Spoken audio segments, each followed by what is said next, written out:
Bienvenue dans ce nouvel épisode de On se dit tout, le podcast qui met en lumière des parcours inspirants, des personnalités fortes et des engagements qui font avancer nos sociétés.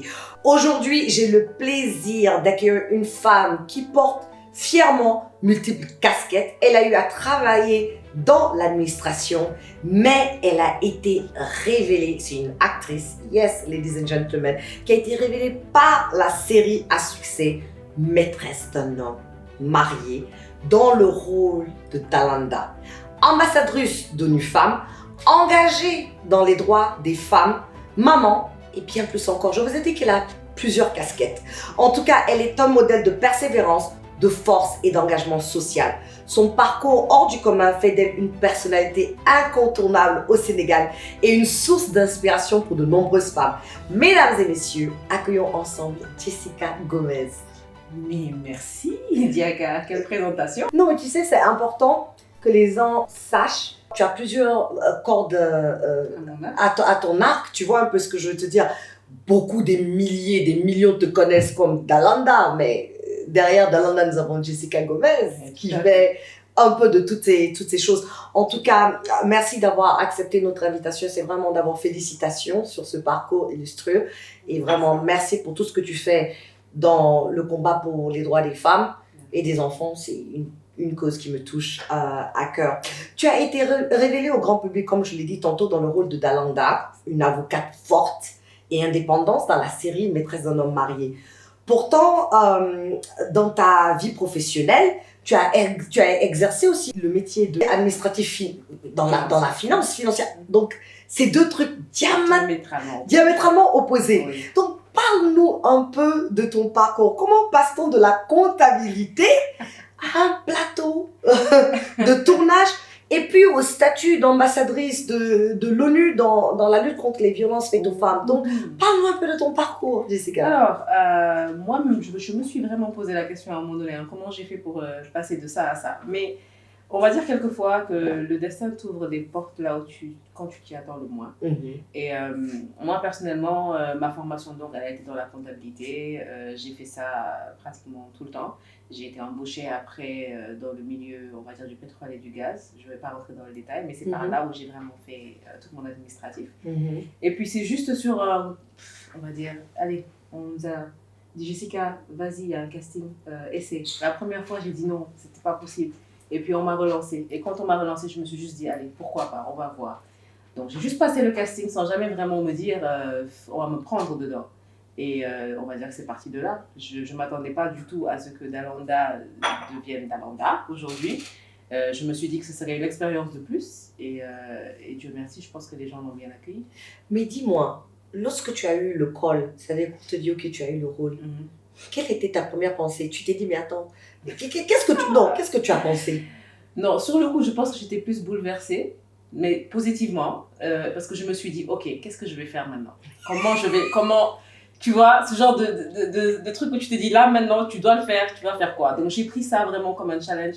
Et comme je suis quelqu'un qui aime les challenges, je crois que ça, je l'ai pris vraiment comme quelque chose à relever coûte que coûte, en fait. Donc, ton premier pas dans le monde du cinéma, c'est le rôle de Dalanda. Tout à fait. Et parle-nous un peu de Dalanda. Qu'est-ce qui t'a motivé à vouloir interpréter ce rôle? C'était qui Dalanda dans la série? Dalanda était une femme, comme les gens l'appellent, une femme forte, mais en fait, c'était juste une femme de caractère qui avait, une avocate, qui avait son mari, qui retournait au Sénégal pour son mari, pour ses enfants, et qui essayait en fait de trouver juste sa place, de trouver son équilibre, justement en tant que femme, avec de fortes responsabilités, tout en pouvant vivre en fait dans une société sénégalaise qui a beaucoup quand même de préjugés, beaucoup de stéréotypes, surtout sur la femme. Et donc c'était vraiment de pouvoir trouver l'équilibre là qui était un peu compliqué pour elle. Et donc pour moi c'était vraiment intéressant d'incarner ça, mais surtout de pouvoir créer, on va dire, un débat intelligent entre les femmes et pas juste les femmes sénégalaises, ça veut dire toutes les femmes d'Afrique. Et c'est exactement ce qui s'est passé. Moi je trouve que ça a été un pari sur ce point-là. Absolument, et c'est un rôle qui a résonné auprès de beaucoup de téléspectatrices. Et comment as-tu vécu ce lien fort entre ce personnage que tu as incarné et ces femmes qui se retrouvent en Dalanda? Ça a été je vais pas dire compliqué, mais ça a été quelque chose d'extraordinaire pour moi de devoir passer de Jessica à Dalanda lorsqu'on s'adressait à moi, par exemple, dans la rue au jour le jour, on va dire. Parle-moi de ta première expérience. Quand on te reconnaît dans la rue, on dit c'est Dalanda. Ah non, oui. Enfin, ça fait toujours plaisir hein, qu'on te reconnaît, parce que ça veut dire au moins qu'on apprécie ton travail et qu'effectivement, on l'a bien accueilli. Donc pour moi, j'étais juste contente de voir que... Mais les gens t'abordaient comme Dalanda. Oui, tout à alors fait. que Dalanda, c'était un rôle. Mais oui, Dalanda, c'était un rôle. En fait, voilà, une anecdote qui était particulière, c'est qu'une fois, je faisais mes courses dans un supermarché et il y a une femme, je me rappellerai tout le temps, qui m'a abordée et qui m'a dit ça va? On parlait Wolof un peu et elle me dit, je lui disais oui, elle est Dalanda. Je lui dis oui, elle me dit mais quel est ton problème? Pourquoi est-ce que tu n'acceptes pas cette deuxième femme-là? Mais il n'y a rien dans la polygamie. Et donc on est resté en fait pendant 5-10 minutes en train d'échanger sur le sujet parce que j'étais en train de me dire, et donc moi dans la peau de Dalanda, tranquille, mais pourquoi je vais devoir accepter ça? Je veux dire, mon mari, non, il a signé monogamie avec moi. Alors le dialogue a duré pendant 5 bonnes 10 minutes, mais elle n'a pas décroché du fait qu'elle ne parlait pas. Elle ne parlait pas, et Jessica elle parlait, et toi, tu as joué le jeu. Mais bien sûr. Parce que des fois, c'était intéressant. Et des fois, c'est même plus facile. Oui. Mais justement, mais tu vois l'impact que le rôle a sur les femmes dans la société. Donc, ça a créé ce débat. Tout à fait. Tu vois un peu. Je suis d'accord. Je pense que là, sur ce coup, la scénariste a bien écrit le personnage. A bien écrit le personnage. Avant d'aller plus loin, j'aimerais aborder ton engagement contre les violences faites aux femmes. Pourquoi ce combat? Il y a plusieurs combats. Mais pourquoi avoir choisi ce combat qui n'est pas un combat facile? Oui, qui n'est pas un combat facile parce que malheureusement, on voit que jusqu'à aujourd'hui, on est encore en train de se battre pour des choses qui pour moi sont très basiques. Pour moi, les violences faites aux femmes, aujourd'hui, ça ne doit même plus être quelque chose dont on doit discuter, en fait, qu'il faut en parler. C'est des droits humains. C'est des droits humains, mais c'est surtout que si on prend d'abord de base que nous sommes femmes, c'est nous qui mettons en famille au monde, si j'ai l'habitude de dire ça comme ça, c'est la base, en fait, pour un homme de se dire... écoute, c'est quand même ma femme, c'est quand même ma soeur, j'aurais pas aimé qu'on fasse ça à ma c'est fille. mon enfant, exactement. Donc, à partir de ce moment-là, en fait, de quel droit tu te lèves et puis que tu maltraites. C'est vice-versa. Hein. Je pense quand même que c'est pas juste des violences physiques, ça peut être des violences verbales, des violences mentales, tout ça, en fait, il faudrait pouvoir éradiquer ça. On est des humains avant tout, et je pense qu'on doit juste être traités comme tel, en fait. Absolument. Et tu as accepté d'être ambassadrice de l'ONU. Pourquoi c'était important pour toi? Mais justement, en fait, je veux dire, quand tu portes ces valeurs-là, si aujourd'hui ONU Femmes t'appelle pour demander de faire partie des ambassadrices, ben, tu le portes haut et fort. Pour moi, ça a été un honneur pour moi quand elles m'ont contacté pour me demander de relayer l'information. Et je le fais à travers ma plateforme parce que je trouve que c'est le moyen le plus facile aujourd'hui. Mais si on me demande d'aller sur le terrain aussi, je suis là. Absolument. Et parlons du terrain justement, y a-t-il une rencontre ou un témoignage qui t'a particulièrement marqué dans ce combat? Alors, il y a des femmes particulièrement quelquefois qui m'appellent et qui me demandent conseil parce qu'elles sont par exemple en plein divorce, parce qu'elles ont des problèmes conjugaux. Et on va dire qu'à travers les femmes que je rencontre dedans, je peux les mettre en contact justement avec des avocates, des juristes, d'autres femmes qui sont là en fait pour les aider et pour les encadrer. Et moi, je trouve que c'est en ça que... Bon, je ne vais pas dire intéressant parce que c'est quand même pas un sujet facile à aborder. Tout à fait. Mais c'est à ma manière, en tout cas, le plus que je peux apporter pour pouvoir les aider au mieux, en fait. Mais les violences conjugales, Et surtout dans nos sociétés avec... l'aspect culturel, là où on inculque à la femme depuis à bas âge que tu dois accepter tout ce que ton mari te fait. C'est contre ces stéréotypes qu'on est en train de se battre aujourd'hui. Oui, parce que c'est aussi, moi je me dis que c'est aussi une question d'éducation. Il y a quelque part à un moment donné où on doit pouvoir dire aux femmes que vous n'êtes pas obligées de supporter ça. Absolument. Et le mariage, c'est bien, il y a des épreuves, il faut les surmonter. Mais je pense qu'à un certain moment aussi, quand ça atteint ta sécurité et ton mental, il faut pouvoir savoir dire stop. Ne serait-ce que pour les enfants que tu as. Absolument. Doivent pas, je veux dire, si aujourd'hui ils sont malheureux, c'est parce qu'ils voient aussi que tu es malheureuse. Donc il faut aussi penser à eux, je pense. Absolument. Et donc, revenons-en maintenant au cinéma. Tu l'as dit tantôt que tu es partie sur un coup de tête. Tu t'es dit, bon, je vais tenter. Et tu as décroché le rôle. Et non seulement tu décroches le rôle, est-ce que tu t'attends à ce que la série cartonne comme elle l'a fait? Mais pas du tout. Mais pas du tout. Non, mais pas du tout. Enfin, encore une fois, moi je suis partie en me disant c'est un truc, je croisais dans la rue des acteurs que je voyais à la télé. Je veux dire, jamais au point où, je sais pas comment dire, je pouvais être émerveillée, mais pas à ce point-là. On va dire que ça, pour moi, ça a été un étonnement, mais total. Et donc, la série explose, tout le monde te connaît, oui. Et ça veut dire que tu es une célébrité instantanée. Tu n'as même pas eu le temps de te préparer à cette idée. Comment maintenant tu as vécu ça? Parce que qui dit célébrité dit que tu es à la une des journaux, des réseaux sociaux. Aujourd'hui même, on a les réseaux sociaux là où tout et n'importe quoi se raconte. Et là, mais la série devient un succès international, mais rapidement. Comment toi tu gères cette célébrité? Bon, déjà, je me considère pas en tant que célébrité. Non, pardon. Mais pardon. Non, faut le laisser. Jessica, je suis pas d'accord. Merci. En fait, c'est quelque chose que je n'arrive pas à intégrer, peut-être. Mais c'est la réalité, c'est ta vie aujourd'hui. Oui. Bon, tu passes dans les rues, tu passes dans les gens. Voilà. Mais je veux dire, ça reste bienveillant pour moi. Donc, je ne l'ai pas mal vécu. Je l'ai pris naturellement. Et voilà, je pense que j'ai aussi un support système quand je parle de famille et d'amis qui sont autour de moi, qui m'aident quand même à garder les pieds sur terre. Donc je ne crois pas qu'à un moment donné, ça m'a vraiment tellement choquée ou émerveillée. Non, voilà. Je peux dire que c'est pas monté à ta tête parce que j'ai eu à te rencontrer justement dans un événement pour les femmes, et absolument, c'est vrai, dans un événement pour les femmes et les enfants au Gabon. Et vraiment, je t'ai trouvé tellement humble dans toi. Et jusqu'à maintenant, c'est vrai, non, la célébrité n'est pas montée à ta tête. Ça, je peux le témoigner. Tu es disponible, tu es serviable, tu es courtoise et tout ça là. Mais maintenant, en tant que célébrité, ça veut dire que les gens qui te connaissent même pas peuvent se permettre de raconter tout et n'importe quoi.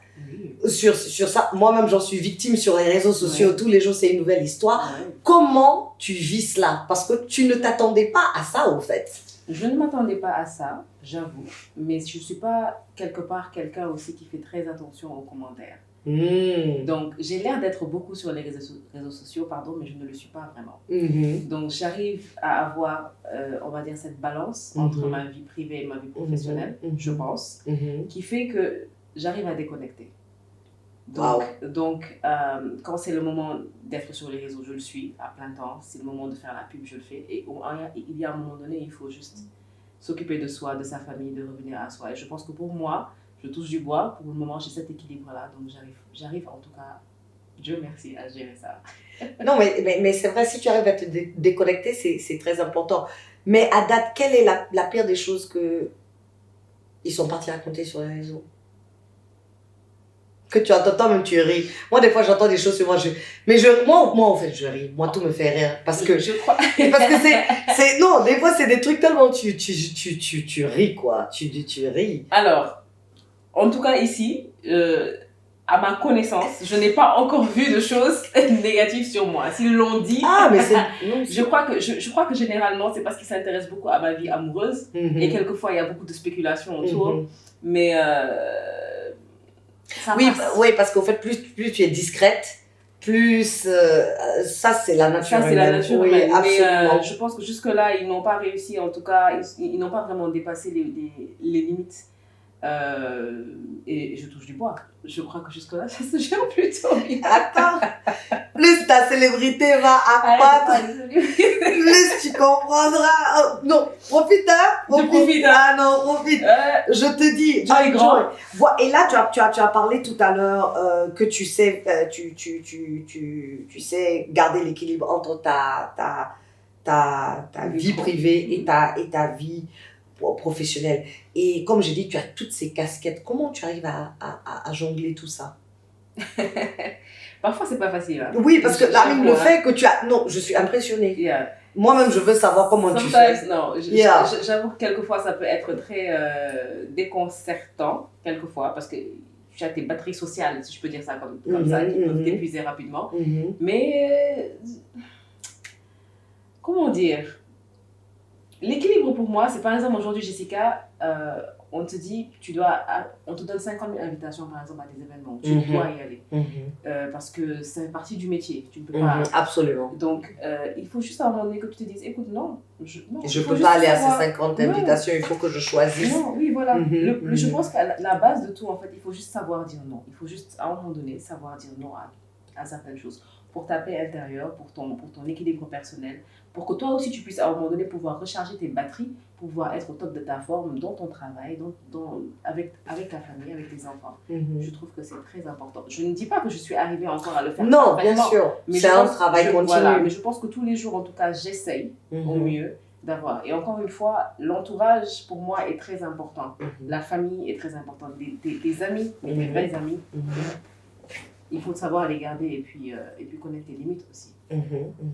I guess. Mais toi, tu m'as dit quelque chose tout à l'heure, que toi aussi tu envoies de toutes les couleurs. Dis-moi toi-même comment tu fais, parce que ça m'intéresse. C'est quelque chose. Non, en fait, non, c'est vrai. En fait, je t'écoute et je me dis, mais elle a de la chance. Mais moi, ils avaient fait, ça, je cite juste les derniers exemples, hein, parce que ça fait des années. Mais moi, j'ai une phrase que j'ai pris chez les Ivoiriens, ça glisse sur le vernis de mon indifférence. Parce que tu as dit quelque chose de très important. L'entourage est important. Les gens qui me connaissent. Quand toi, tu t'assois derrière un ordinateur et tu racontes ta vie, ça n'engage que toi, tu ne me connais pas.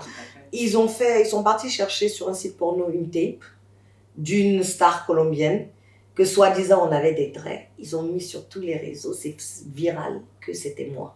Wow. Et donc, je ne peux pas te dire, les gens qui sont venus sur mes réseaux m'accabler, m'insulter, appeler tout le monde entier m'a appelé. Mais les gens sont méchants. Mais même quand tu vois ces tapes, tu sais que c'est pas toi. Moi, quand tu m'appelais, je disais, Jessica, que par exemple, tu m'appelles, Diaka, vraiment, je suis désolée pour ce que tu as enduré, mais tu sais, c'est ça aussi le prix de la CD. Je lui ai dit, tu as vu la tape? Tu me dis non, j'ai fait, attends, je te c'est toi qui as envoyé moi-même. Genre, quelquefois.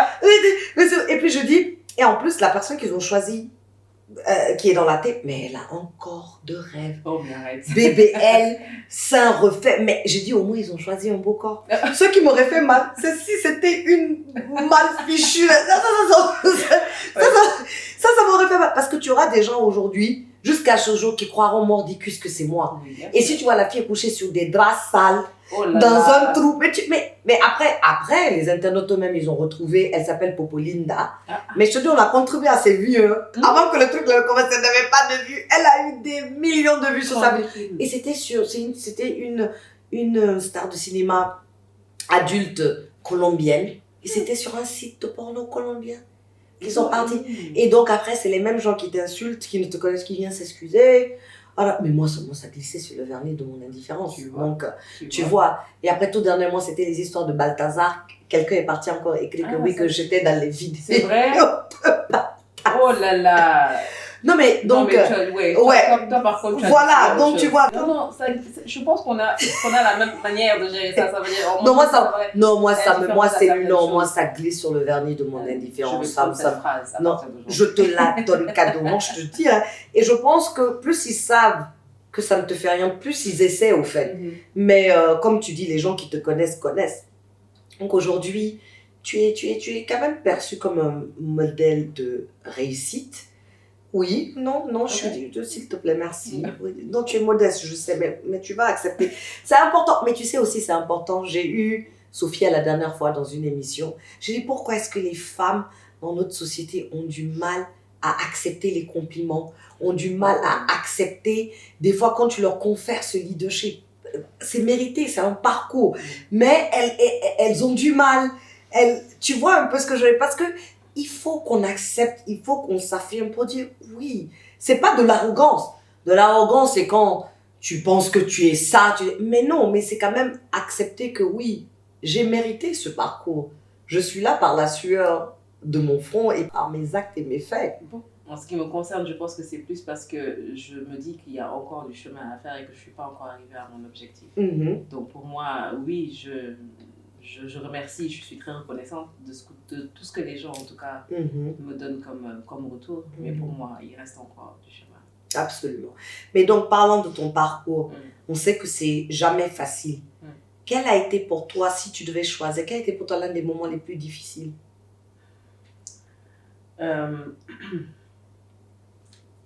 moment le plus difficile, et encore jusqu'à présent, je pense que c'est chaque fois que je dois vraiment échanger le temps que je dois passer avec ma famille, avec mon fils, pour aller au travail. Il y a des moments où je suis en train de me dire, je suis en train de jongler entre 2-3 trucs et mon fils ne me voit pas assez haut.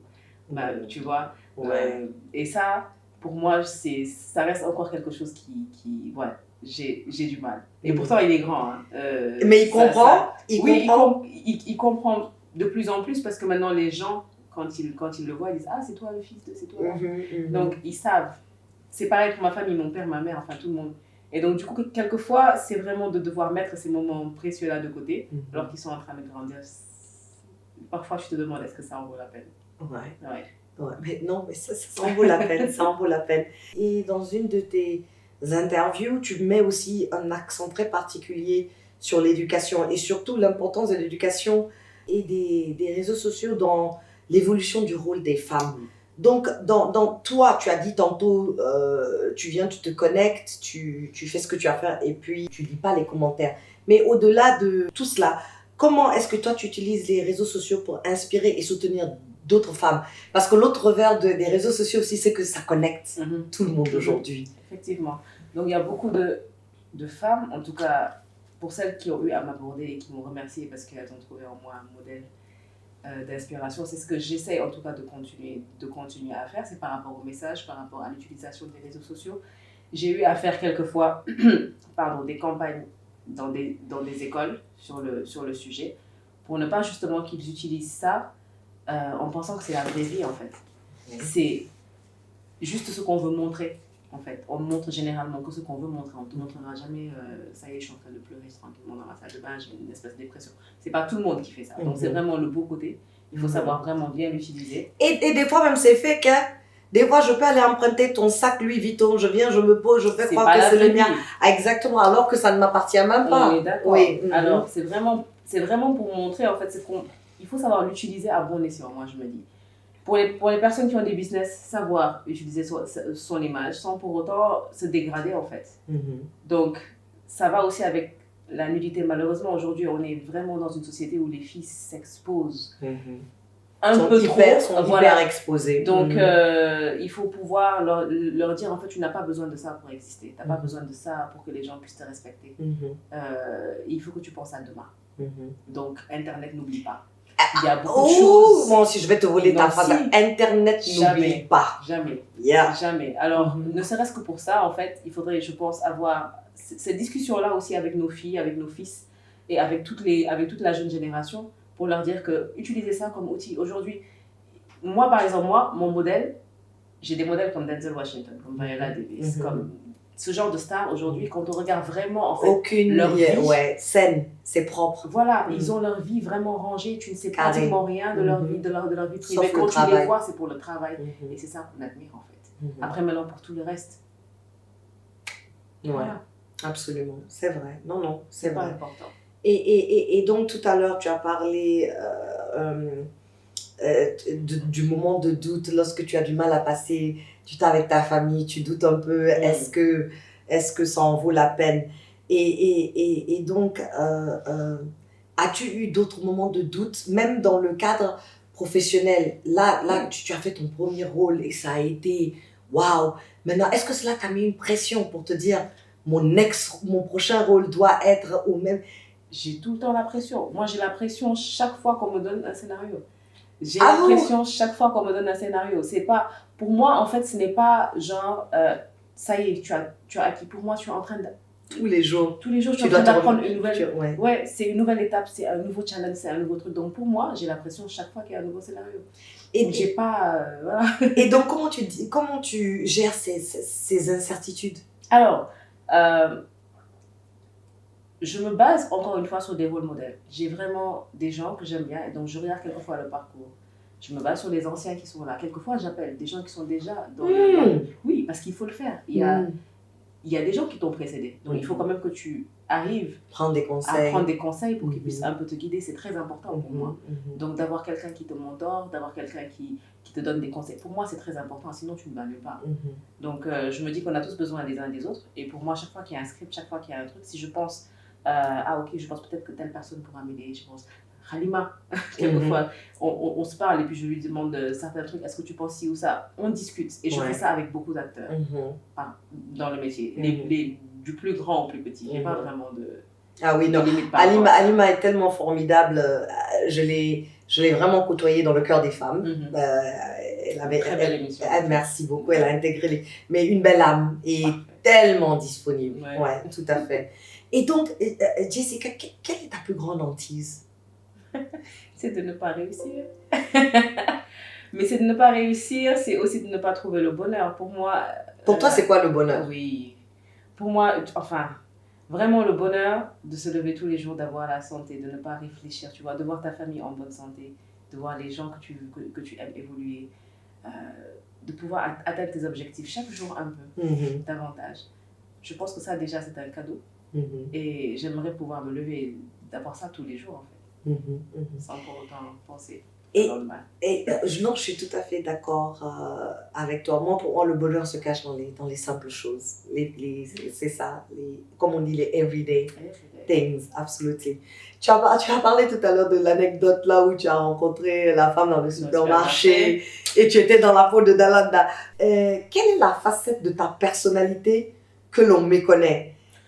Voilà. Est-ce que ça serait intéressant même de le dire? Ah si, dis-nous quelque chose qu'on ne connaît pas. Allez, on va dire que Dalanda est très impulsif. Oui. Jessica est beaucoup plus posée.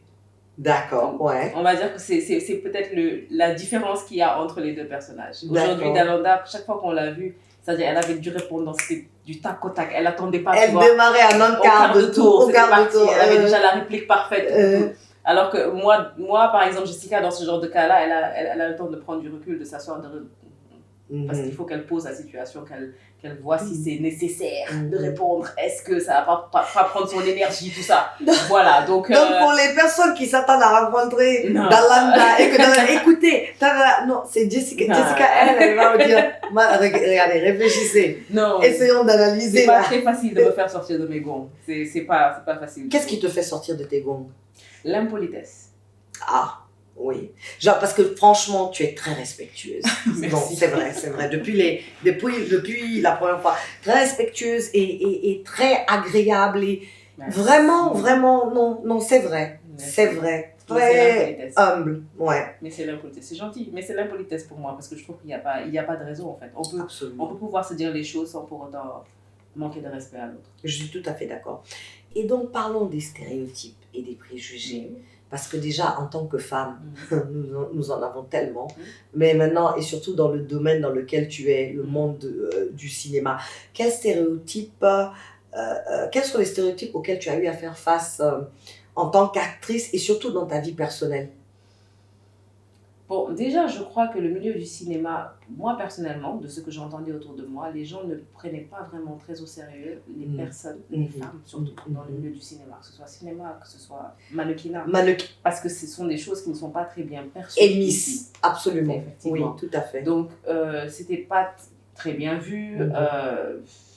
C'était vraiment, en fait, généralement, ils se disent qu'en fait, les personnes qui veulent passer à la télé, c'est pas forcément qu'elles sont douées, en fait, c'est parce qu'elles cherchent forcément à avoir des hommes. Oui, tout à fait. Elles veulent se caser. Elles ne les voient pas comme intéressants. Alors que c'est l'un des métiers les plus difficiles au monde. Ça. Oui. Il faut, en fait, moi, je me dis que dans tous les métiers, il faut être un peu passionné, hein. Sinon ça passe pas. C'est vraiment, c'est pas juste on vient et puis on te filme, on te pose la caméra et puis tu pars et puis demain tu exploses. Ça n'a rien à voir. Si c'était simple comme ça, dis donc, tout le monde le saurait. Oui. Mais il faut un minimum de passion. Moi, Dieu merci, comme je dis, je suis rentrée d'accord par accident, mais je pense que si je m'y étais pas plu, je serais partie. Ce n'est pas une question de c'est Dalanda ou pas Dalanda. Je pense que même si on m'avait reconnue et que je trouvais que ce n'était pas vraiment intéressant pour moi, j'aurais arrêté, tout simplement. Mais après, à un moment donné, c'est vraiment de vouloir ce que tu veux, en fait, et de ne pas faire attention à ce que les gens disent à côté de toi. Tu dois pouvoir prendre toutes les critiques, mais les critiques constructives. Constructives, pour moi. Pas celles qui sont là pour te critiquer. Ah, tu es une femme, pourquoi tu fais ci, pourquoi tu portes ça. Ça n'a pas d'importance. C'est quel message tu véhicules, en fait. Exactement.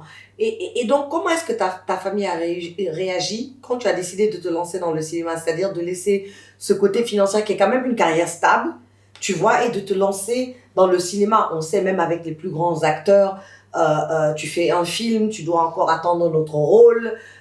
Donc, comment est-ce que ta famille a réagi? Alors, je suis quand même issue d'une famille un peu artistique, si je peux dire ça comme ça. Mon père est musicien, donc c'est quelqu'un qui a beaucoup côtoyé le milieu que les gens connaissent beaucoup. C'était pas vraiment compliqué. C'était peut-être compliqué pour ma maman, parce que je pense, déjà plus jeune, je voulais être chanteuse. Elle n'a pas voulu, c'était catégorique. Ah, mais c'est pas possible. Non, tu voulais être chanteuse. Oui. Tu as une belle voix. On ne va pas tester ça ici. Ah non, donne le petit acapella. Non, arrête, il y a des choses. Ah non, on se dit tout à l'émission. Non, je suis d'accord, mais je sais pas, c'était il y a longtemps. Mais tu sais, peut-être on va te caster dans un film là où tu chantes. Parce qu'ils vont entendre ta voix dans le projet. Mais attends, elle peut incarner une icône de la musique. Donc, ça, c'était avant. Donc, tu voulais être un instrument. Tu avais quel âge quand tu voulais être chanteuse? J'étais très jeune. J'ai même fait des concours ici. Oui, les gens, enfin, je vais pas dire qu'ils me connaissent, mais j'ai fait des concours. Ça reste dans les. Donc, tu sais chanter. Oh là là, bon, je savais chanter. Un petit mais non, Diaka, please, next time.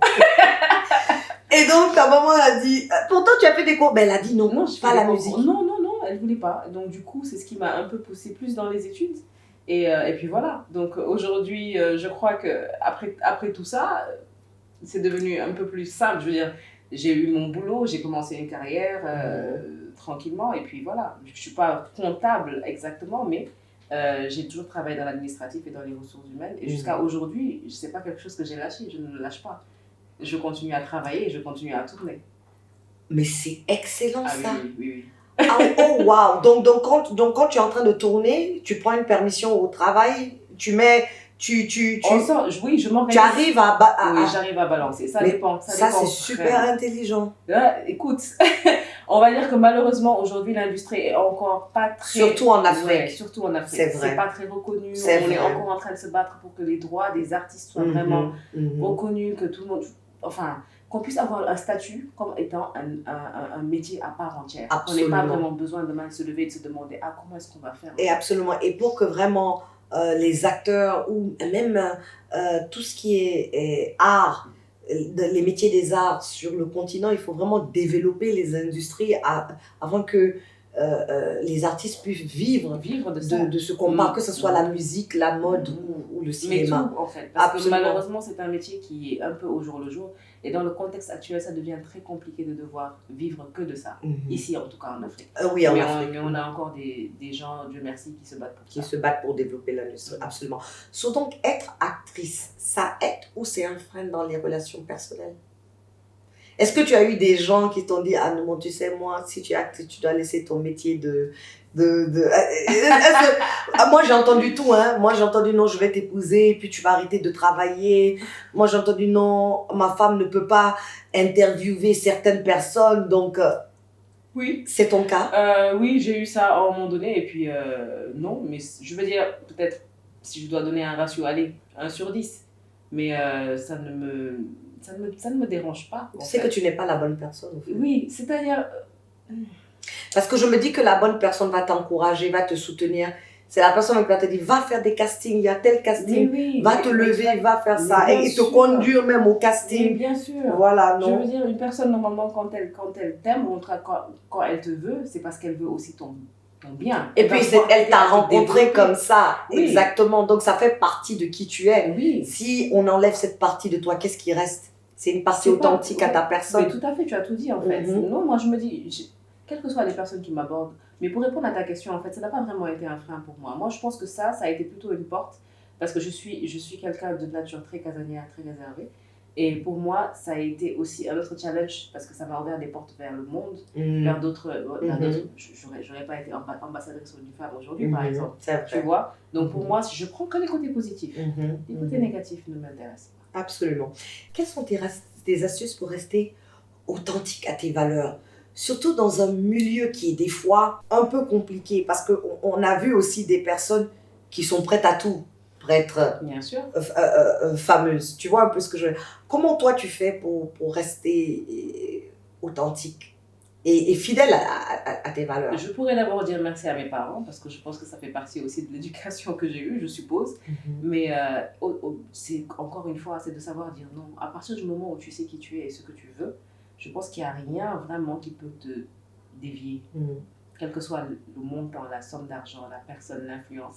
À un moment donné, si tu as envie d'un truc, c'est ton objectif que tu vois en fait. Donc, t'attends déjà proposer des rôles pour lesquels tu as dit non. Ça, c'est non. Non, non. En fait, je touche du bois, je sais pas où est le bois. j'ai pas eu de rôle qu'on m'ait proposé qui soit vraiment dégradant. Ok. Mais je sais qu'il y avait un moment où, par exemple, quand il y avait des scènes qu'on me demandait de tourner où j'étais pas à l'aise, je disais que j'étais pas à l'aise. Ah! Oui. Je pense qu'on a il faut savoir dire non. Il faut savoir dire je suis d'accord. Et si on continue ensemble, c'est bon, sinon c'est pas grave. Absolument, non.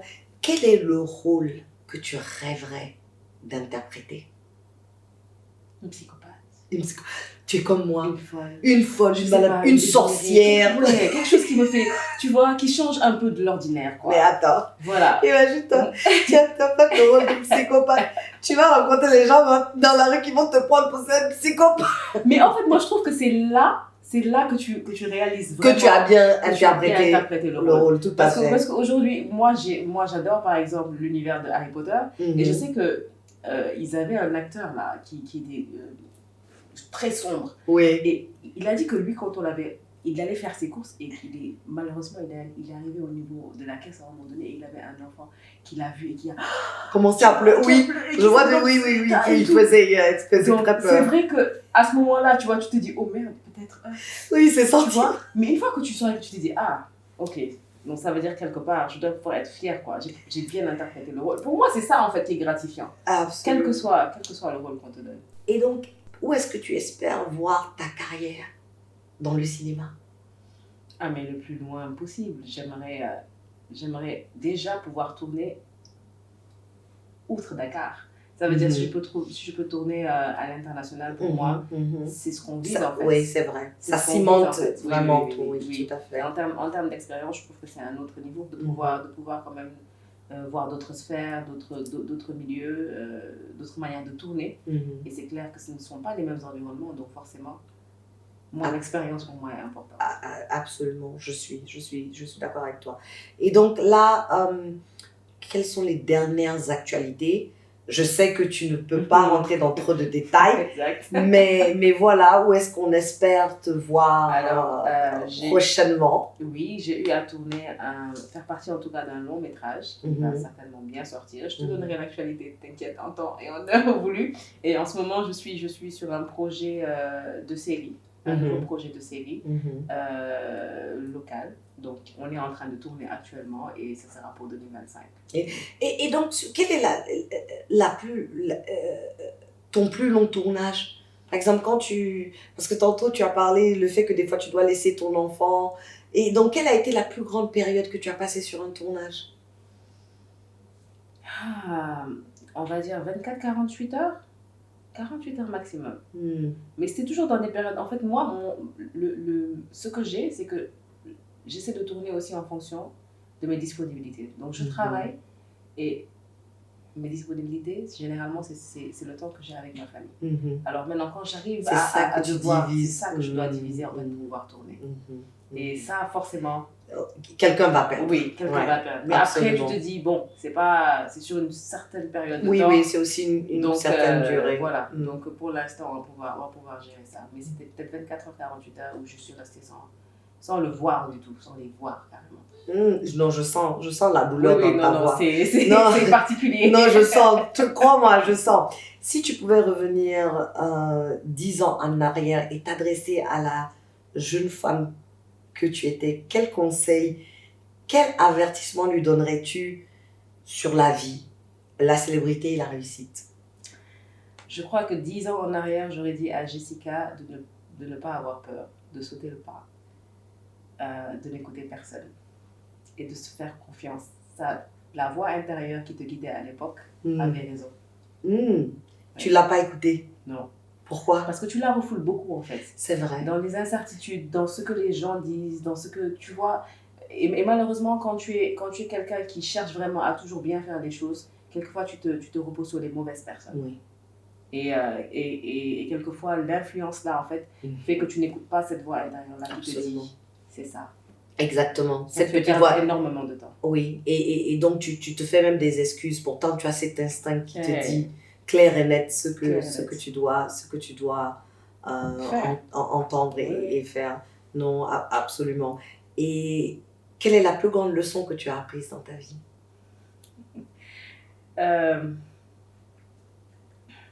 C'est de se faire passer en priorité. Ouais.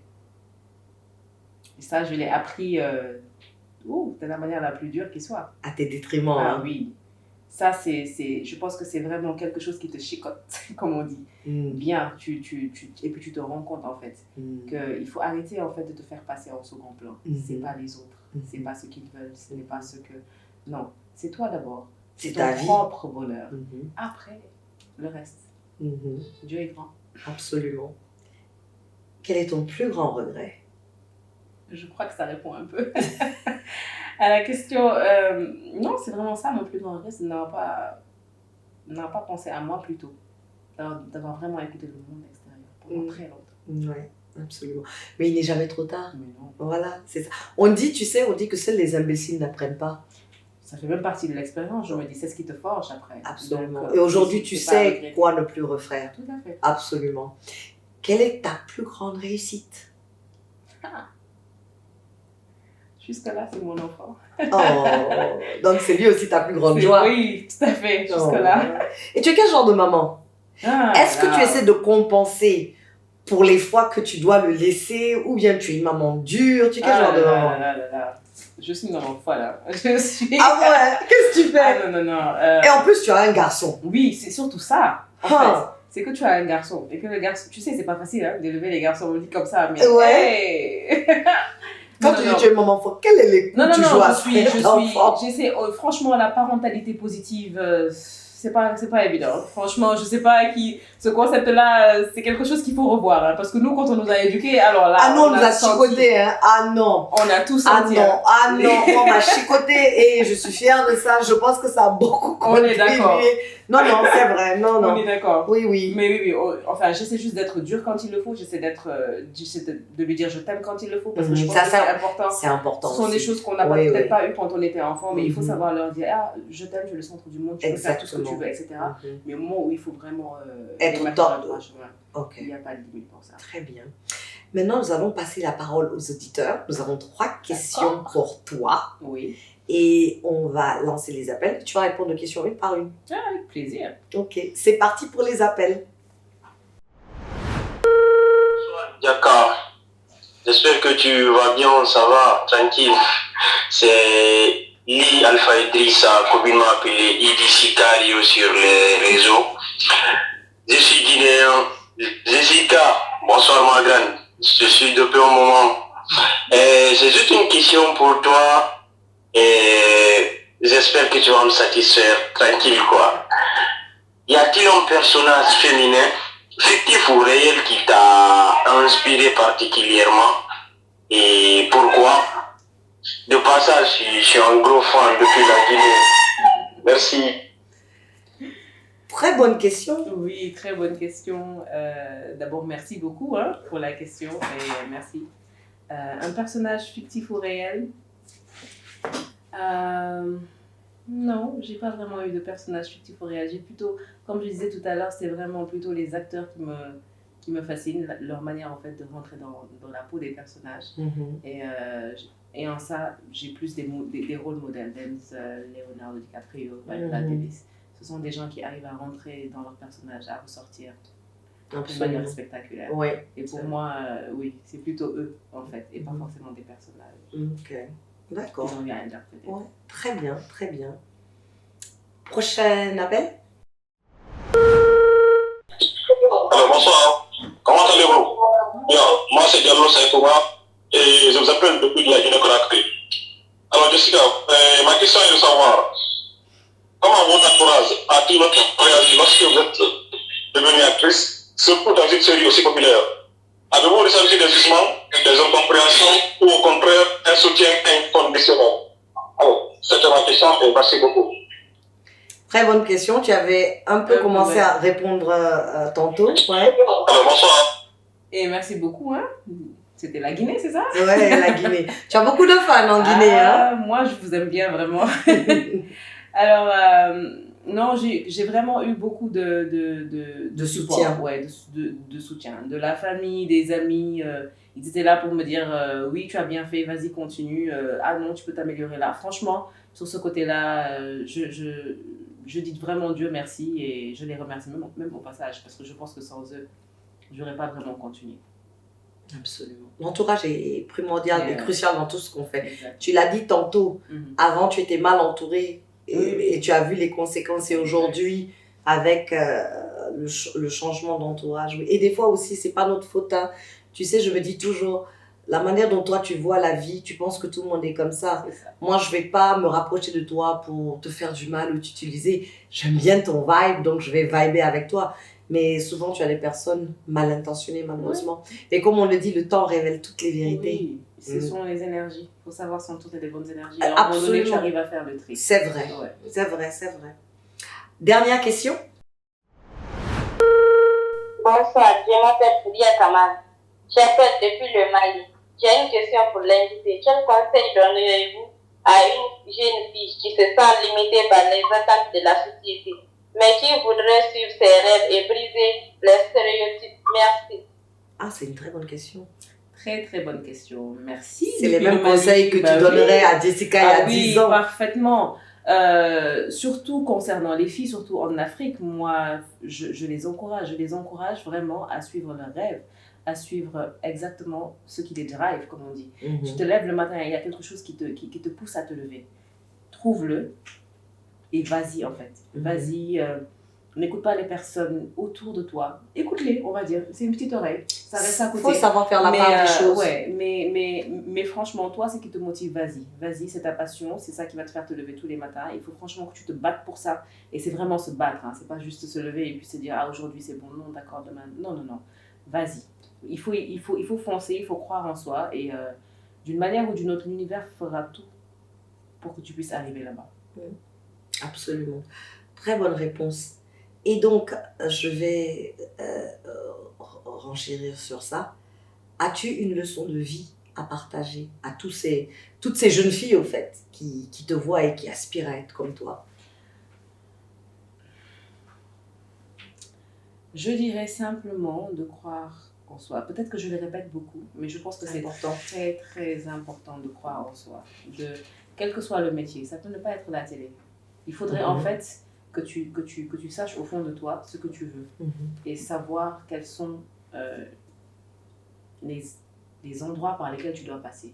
Si tu dois t'entourer des gens, parce qu'il faut forcément que tu t'entoures des gens, tu ne peux pas y aller toute seule.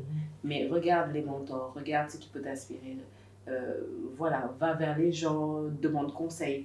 C'est toujours important. Mais croire en soi, pour moi, c'est la base fondamentale. Parce que si tu te laisses en fait déstabiliser par l'autre personne en face qui te dit que tu ne peux pas, elle est en train de gâcher déjà en fait ton rêve. Alors peut-être qu'elle est en train de poursuivre le sien en fait. Donc pense à toi. Penser à soi, c'est très important. Nous sommes arrivés à la fin de cette émission. Mais avant de partir, en tout cas, ça a été un grand plaisir pour moi de faire cette interview avec toi. Ça m'a permis aussi de découvrir d'autres facettes. Et je suis tellement contente de savoir que en dehors de acting aussi, tu as déjà une formation parce que ça peut même t'aider dans ton métier de acting, tu vois un peu. Donc, c'est super important aussi que même que ceux qui comprennent, qui sont passionnés par quelque chose, ça ne t'empêche pas aussi d'avoir une certaine formation, une certaine éducation. Ça ne peut jamais aller à l'eau. Donc, franchement, merci pour ce partage. Mais bien sûr, je te laisse un dernier mot. D'abord, merci beaucoup pour l'invitation, Diaka. C'est vrai qu'on s'était rencontrés effectivement dans d'autres circonstances, mais c'est toujours un plaisir de te voir et échanger avec toi. Encore une fois, comme je dis, pour moi, ça, c'est vraiment une plateforme pour plus parler aux jeunes filles et leur dire exactement ce qu'il faut qu'elle fasse, qu'elle croie en elle. Effectivement, comme tu as parlé de formation, je pense que ça fait partie aussi intégrante. On n'arrête pas de se former tout le long, on ne finit jamais d'apprendre. Et j'ai été vraiment contente de pouvoir échanger avec toi aussi, d'en apprendre plus. et puis voilà, je pense que ce sont des sujets intéressants et merci. En tout cas, c'est toujours, et je le dis pas parce que tu es là, hein, je l'ai dit, même à Naboufal, je dis, oh, ah non, c'est une perle. Et je dis, oh mon Dieu, je dis, mais cette femme, je l'ai rencontrée, je dis, elle était d'une douceur, d'une humilité, d'une gentillesse. Non, mais c'est vrai. C'est important de le dire, c'est important. Et je pense que les femmes ne l'entendent pas assez, surtout quand c'est mérité. Entre elles, surtout. Voilà, surtout entre elles. Et moi, je tiens toujours à le dire parce que je te dis, on n'est pas parents, on n'est pas liés, mais moi je vois ton succès comme mon succès. Donc quand tu réussis, je dis oui, ça c'est ma camarade, je la connais. C'est une fierté pour moi. Donc en tout cas, merci infiniment pour cette sincérité, pour l'engagement. Merci. Pour l'engagement surtout et aussi le courage et la résilience. Et tu nous rappelles que la force des femmes réside dans leur capacité à naviguer entre plusieurs rôles, à porter des responsabilités multiples, tout en continuant à rêver, à créer et à innover. Donc en tout cas, merci beaucoup et franchement, continue comme ça. Et je te vois, Cannes, les Oscars, the sky is the limit. Que Dieu nous donne de continuer ça en tout cas. Amen. Sa grâce. Amen. Très chers auditeurs, nous retenons de cette rencontre que l'éducation est clé et que chaque petit pas compte pour faire évoluer les mentalités. Jessica est un exemple vivant que la passion, la curiosité et la détermination peuvent nous mener vers des chemins inattendus où l'on peut laisser une empreinte positive. Merci d'avoir partagé cette heure avec nous. Continuez à croire en vous, en vos rêves et en la force de nos communautés. Ensemble, nous pouvons construire un monde où chaque femme trouve sa juste place, sans contrainte ni limite. C'était On se dit tout avec Jessica Gomez. Je vous donne rendez-vous la semaine prochaine pour un tout nouvel épisode. À bientôt!